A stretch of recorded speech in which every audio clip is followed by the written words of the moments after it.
Kevin Feige said that Doctor Doom is okay. Doctor Doom having no buildup is okay because Thanos had no buildup in the Infinity Saga. Well, let's start like this.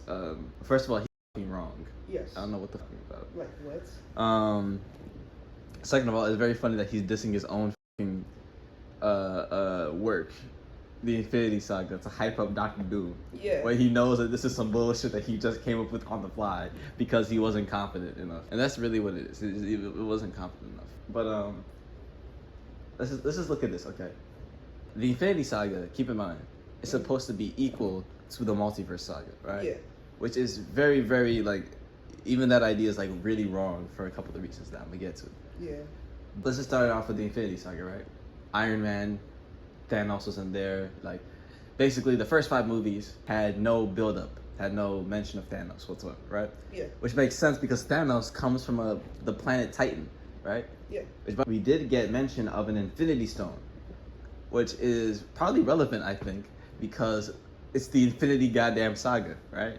It's the Infinity Saga. That's the whole thing. The saga revolves around is the Infinity Stones, right?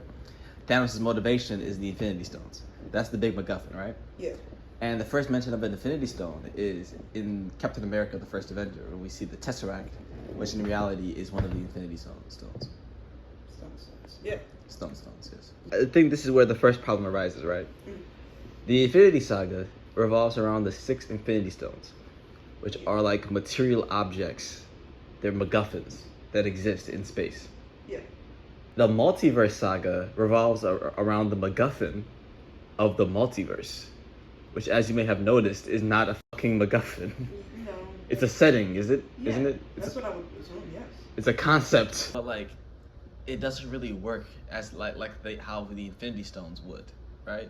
Yeah. You can't say that Doctor Doom is like the multiversal villain, like how Thanos is the Infinity Stones villain. That just doesn't make any sense. In the Avengers, the first big crossover, we literally learn in the post-credit scene that the army, and keep in mind, we knew that Loki was getting his army from another person. Yeah. Because he doesn't just have an access to alien armies, and we literally saw a scene of him discussing him gaining access to this army with someone who works for Thanos. Yeah. Then in the post-credit scene, we see who he was getting this entire army from. Yeah. Thanos.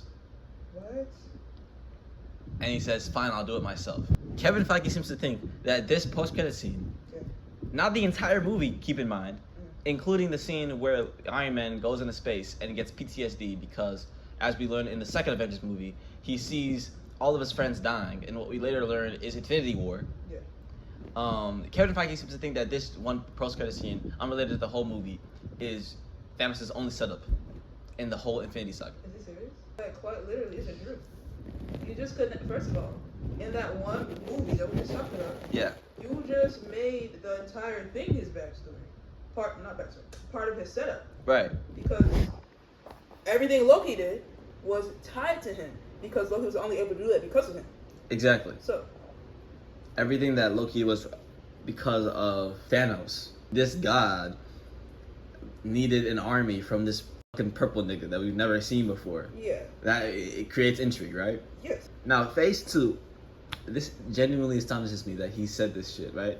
Because literally, like, half of phase 2 is just set up for Infinity War. Yeah. Right? Iron Man 3, Iron Man still has PTSD from what he saw Yeah. up in space. And what he saw was Thanos. Yeah. The Winter Soldier admittedly doesn't have directly anything to do with Thanos, right? However, again, what Thanos caused, the invasion of New York by the alien army, is the cause for Winter Soldier, right? Yeah. And Winter Soldier's existence, the return of Bucky, is part of what causes the Civil War, right? Yeah. The fact that the Civil War happens, right, sets the stage for Thanos' victory over the Avengers. We're getting like a little too far ahead, right? Yeah. Guardians of the fucking Galaxy. Thanos' goddamn daughter is one of the main characters Thank you. of that entire series of movies. Yes. In fact, he has 2 daughters. Yeah. One of them has no hair. And one of them has no hair. Yeah. In fact, the villain of that movie has the same thing that Loki has going on, where he works for Thanos. Yeah. And he has an Infinity Stone in his possession. Yeah. And his daughter, literally, the only reason why Gamora is a part of this movies is because Thanos sent his daughter to work for one of his employees. Yeah. And she views Ronan as being so dangerous because he is a mini version of her dad. Would you see that? Would you look at that? All this, no, it doesn't count. You can't, it doesn't count. And Gamora saying this about her father, her adopted father, mind you. That's why she's not ugly like him. It is characterized, but that doesn't count because his big purple ass is not on screen. Oh yeah. So Since he's not on can't screen, you can't have a character. You can't have like what the f are you talking about? What? In fact, it's literally a part of the emotional. It's literally a core part of the story that you cannot skip. Yeah. In Guardians of the Galaxy 2, where the whole theme is parenthood, right? Yeah. Peter is looking for his dad so that he can cope with losing his mom. Yeah. I know you haven't seen this movie yet, but Drax, Probably not fair. yeah, wants to. I forgot. Drax, two of the main characters have something directly to do with Thanos in Guardians of the Galaxy. Drax wants revenge on Thanos. No, I'm tripping. No, I think he wants revenge on Ronan actually. Yeah. But still, that means he wants revenge on Thanos because regardless, Thanos is responsible for his daughter's death. Yeah. Gamora's relationship with her father, who is Thanos, we know this, is directly tied to everybody else's character arc in Guardians of the Galaxy 2. Yeah. So literally, we have the setup for Thanos being an integral part of the emotional storytelling in one of the most critically acclaimed Marvel movies. Yeah. Age of Ultron, right? Literally, the whole reason why Tony creates Ultron is to create a defense system against what he saw. What he saw. What's Thanos? Yes. Come on. Ultron actually like of course he wasn't like at his prime. He wasn't the most powerful he ever was. Otherwise he wouldn't have lost to the Avengers. But he had a lot of potential. He did. I wonder what would have happened if he was allowed to. What if he was allowed to like wipe out humanity? You know. And then Thanos pull up. And then Thanos pulls up and is like, "Who the f are you? I wanted to fucking like, isn't there supposed to be humans on this planet?" Yeah. And Ultron was like, "Nah, I'm the defender of the Infinity Stones." And then they just fought because Ultron didn't want to kill all nature. You know, he just wanted to kill the humans. So he was still. So he would still be against Thanos for wanting to wipe out half of all life in the universe. Yeah, that's true. Also, side note, Thanos is dumb as hell. I'm sorry. Yeah. Why would you send the nigga weaker than you to conquer Earth when you know Earth has super powered people on it? Are you dumb? He deadass just lazy, bro. Bro, just do that yourself. In fact, you made Earth aware of your existence so they can prepare for you better when you come back and inevitably, cause he's not gonna be able to do it. Well, they still lost regardless. I know, but still, like that wasn't a good strategy. Right. Cause they're more prepared to fight you, though they still lost. That whole movie was literally set up for Thanos. Yeah. In fact, we get even more set for Thanos in the form of Vision, a character who is given life by an Infinity Stone. Yeah. The Infinity Stones existing is not the same as like the multiverse. Like that's not set up for Doom, right? Yeah. The multiverse could be set up for anybody, right? But I'll get to that. Yeah. It could. The multiverse. It's literally infinite possibilities. Yeah. Infinite. It could be anybody. It could do be whatever you want with it. the main villain literally could have been anyone. It could have been Thanos again. Yeah. For all we care. Yeah. But I'm glad it wasn't. yeah. No Rise of Skywalker bullshit. Yeah. Well, technically we're still getting that because Doctor Doom is being played by RDJ. Nah, but that doesn't count. Which means that he definitely has something to do with Tony Stark. But hopefully only in the real world. I don't know if that'll make it better or worse. I haven't thought about it. yeah. No, I think no, like I don't think there's any reality where they just cast the former actor for Tony Stark to play Doom, and the Doom in the movie has like Doom in the story has nothing to do with Tony Stark. There would be at least an Easter egg. Right. Like Doom has to. There has to be some corny ass line where Peter takes off his mask and is like, "Mr. Stark." Like, Mr. Stark? Sorry.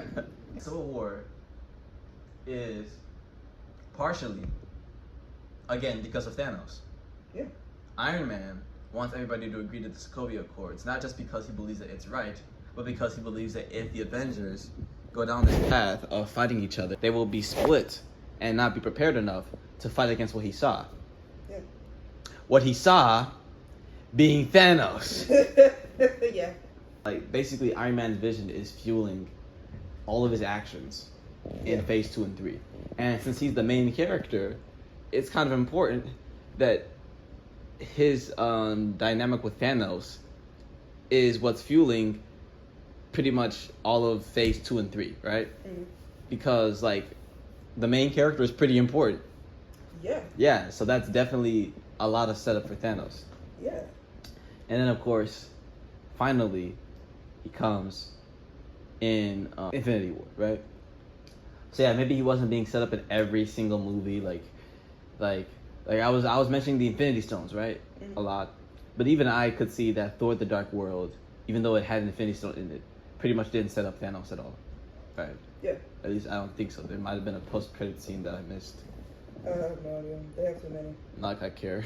You really want me to sit I don't- past the credits of every single movie you release? I don't like. You need to have goodwill to do that. You really do. And Which- y'all were pissing me off for a while, so I don't know. Yeah. I think that in this cinematic universe where they literally got clouts for doing stuff like putting, the Avengers will return in the next movie at the end of Endgame, or like what we just talked about, the post-credit scenes, right? Yeah. It's kind of a sign of the end times, a sign of the end game. No, Ooh, nice. that Kevin Feige is talking about some. Yeah, no, it's fine that Doctor Doom had no setup. You know, because really, if you think about it, we didn't set up anything that we were trying to do at all. What? Okay, brother. All right. But now let's talk about Doctor Doom's quote unquote setup in this saga. Like I said, we can't really do the same thing with Doctor Doom and Thanos where we count Infinity Stones popping up as setup for Doctor Doom's appearance, because there's not a lot of people who want to collect all 6 Infinity Stones. There's not a lot of people who even know that there's called the 6 Infinity Stones, right? Yeah, most people do not know they exist. They think that each Infinity Stone is just its own thing. Yeah. And yeah, like you said, a lot of people don't even know that they all exist. Yeah. Somebody's like, oh, I just found this cool rock that makes me very smart. Yeah, like that's what Red Skull was like. I made this fucking cube that changes the world. I'm gonna use it to help the Nazis win. Yeah. Right? He didn't know what that shit was Yeah. until he died. Okay. And then they became Whatever happened there. yeah, like he became like the defender of the stuff. Whatever, I don't care. The multiversal incursions and variants and all that other stuff that happens in stuff like Loki. Let's talk about everything that did have multiversal shit in it, right? It had no setup for Doctor Doom in any of those. Loki season 1 and season 2 were both about the TVA, which is about like essentially this multiverse theory of time travel. Yeah. That are talking about correcting the timeline. Yeah. So that the correct canon events happen, and they recruit Loki to do that, to help them, That's fun. keep everything in line. And of course, the whole mission, the whole goal behind that series is to say that keeping a canon timeline, like what the TVA is doing, is dumb. Yeah. And Loki kind of rebels against that. No setup for Doctor Doom in any of that, right? Yeah. Doctor whom?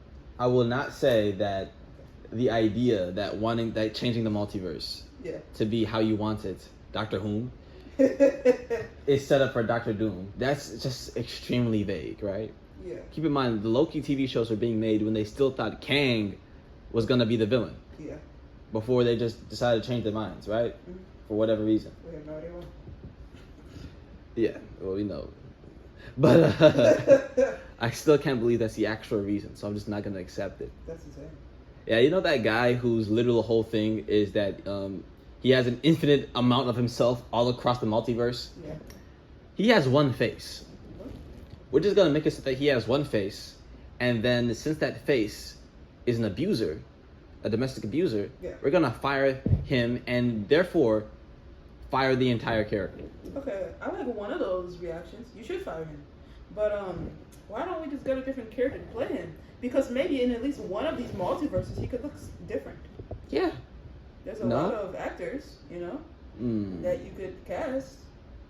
If they need to still be the same race, you can find a lot of black actors. They look strong. There's a lot of strong black actors. It's that also need to fun. do. What are we talking about? It's also funny because Kang in the comic books is a descendant of Mr. Fantastic. And Doctor Doom. Don't ask how that works. So he's a descendant of both. What were y'all descendants doing? What were y'all doing, man? So they could have just made a version of him that like looks like one of those guys. Yeah. I don't know. Actually, maybe that's one of the forms of death. So they say the first death is when you die. Yeah. The second death is when people forget you, right? Mm-hmm. I think the third death must be when you've been so long forgotten that your descendants marry. Get nasty with your fucking arch enemy's descendants. Yeah, come on, man. The multiverse and all of its setup was setting up a multiversal threat. Yeah. Is Doctor Doom the only multiversal threat? No. Factually, no. Because they've literally given us several multiversal villains in the multiverse saga. And we honestly have no, like, this is getting to a whole another topic, right? Yeah. But honestly, it's difficult for me to pretend to care about the scale that Doctor Doom is supposedly fucking the multiverse up on, right? Yeah. Because we've already seen several multiversal threats, right? Like we said, I don't know much about Loki, but like they had multiversal threats there, right? Yeah. Villains that were threatening to fuck up the timeline. Mm-hmm. We had Wanda in Doctor Strange. Yeah. She was literally going around the multiverse trying to find a universe where her children still lived, and she was literally fucked up an entire multiverse. Yeah. An entire like universe's version of like the Illuminati, which is this super important team, right?